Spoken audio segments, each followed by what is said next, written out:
مگر یہاں رک کر ایک بات اور عرض کروں کہ فیملی پلاننگ آج کل جو ہے وہ نئے نئے نظریات اور خیالات لوگوں کے سامنے ہے. تو ایک سوال پوچھا جاتا ہے کیا اسلام میں فیملی پلاننگ کا کوئی تصور بھی ہے یا بچے پیدا ہی ہوتے رہیں؟ تو ہاں، اسلام میں فیملی پلاننگ کا تصور ہے.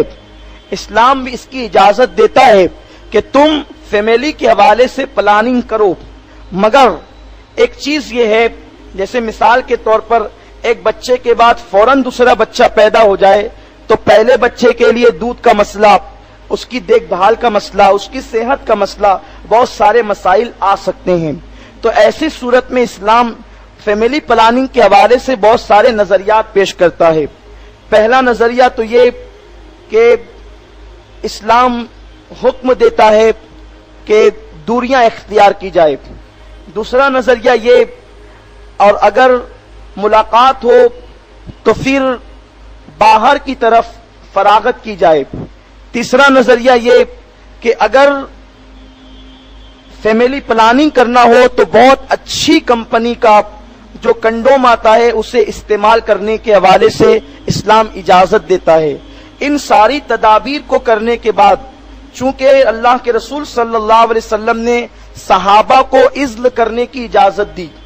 عزل کا معنی کیا ہوتا ہے میں اسے جو ہے وہ بیان نہیں کر سکتا، چونکہ عورتیں بچے سبھی سنتے ہیں. تو حیا کے پیکر میں، حیا کے لباس میں جتنا مجھے بیان کرنا تھا میں نے بیان کر دیا. عزل وغیرہ کی تفصیل میں مائک پر نہیں پیش کر سکتا. اگر آپ معلوم کرنا چاہیں تو ہم آپ کو بعد میں اس کی تفصیل بتا سکتے ہیں. تو یہ ساری تدابیر اسلام نے پیش کیے کہ اس کے مطابق کریں.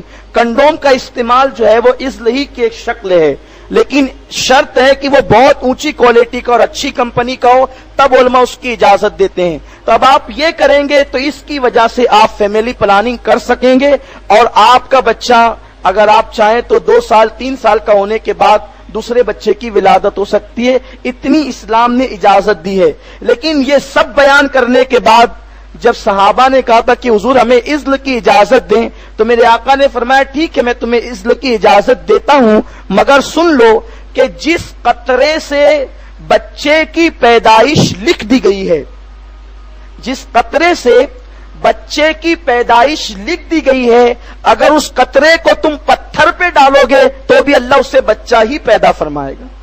یعنی تم فیملی پلاننگ جتنا بھی کرو، تمہاری اپنی استطاعت تک، تمہاری اپنی کوشش تک، تمہاری اپنی تدبیر تک، مگر تمہاری تدبیر اس وقت ساری ناکام ہو جائے گی جب اللہ کا حکم آئے گا. اللہ کی مرضی کے آگے نہ کسی کی چلی ہے نہ چل سکتی ہے. تو اگر آپ پلاننگ کرنا چاہیں تو اسلام نے اجازت دی ہے. اس کا انداز یہ جو میں نے مختصر حیا کے الفاظ میں بیان کر دیا. تفصیل معلوم کرنا چاہیں تو آپ ملاقات کر سکتے ہیں.